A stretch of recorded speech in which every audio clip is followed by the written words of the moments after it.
Tadi ada kalimat Mbah Nun terus melakukan perlawanan. Kan gitu kan, terus melakukan istiqomah melakukan perlawanan dengan berbagai macam karya. Ya, saya tidak menyalahkan itu, tapi kita perlu clear frame-nya seperti apa.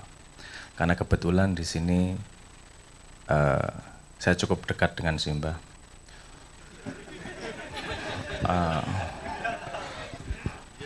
Mungkin pengalamannya lebih panjang saya sama Simbah. Saya mulai dari agak ke belakang dulu agar kita tahu latar belakangnya, kemudian kita bisa melihat Simbah seperti apa sehingga bisa menerjemahkan itu dengan tepat.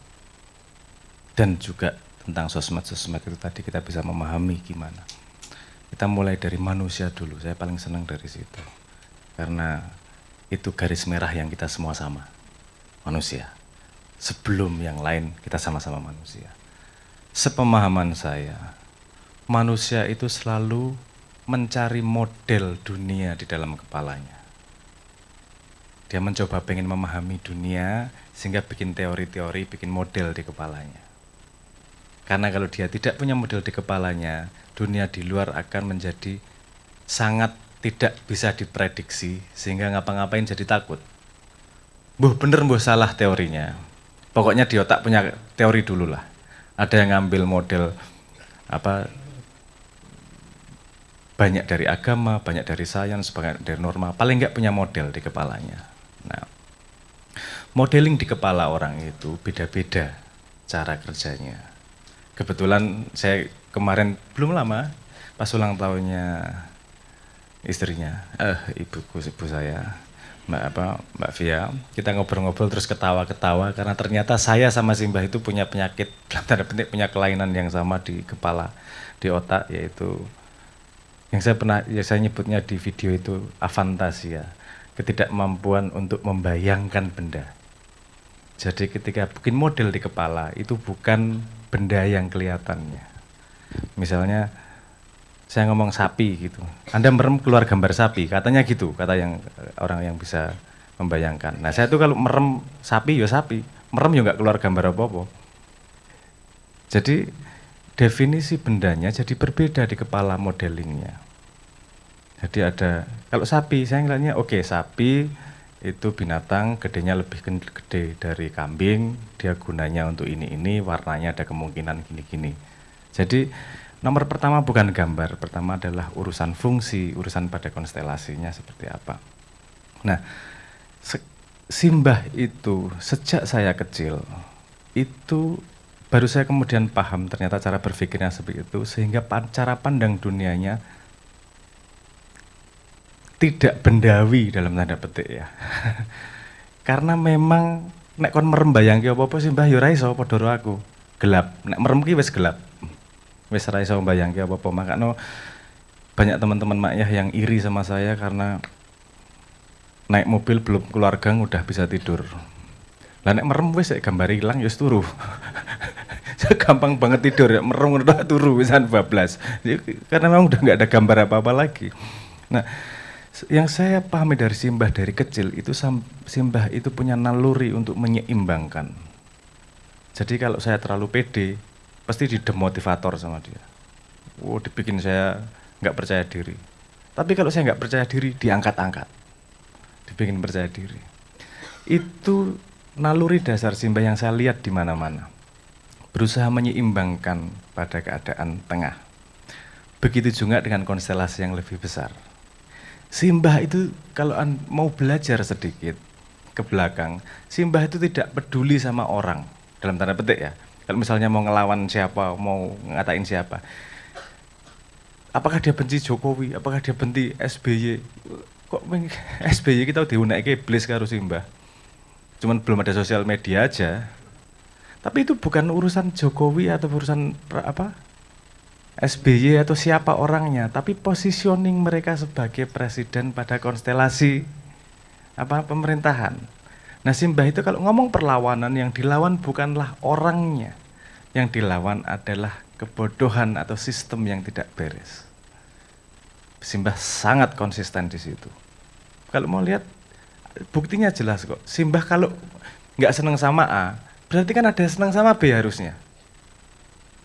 Kan gitu logikanya, sederhana aja. Kamu ngambil ada satu garis, kamu nggak senang sama itu, berarti senang sama itu. Enggak kok. Simbah siapa aja kalau nggak beres ya digasruk sama dia. Saya sebagai anaknya ya mumet.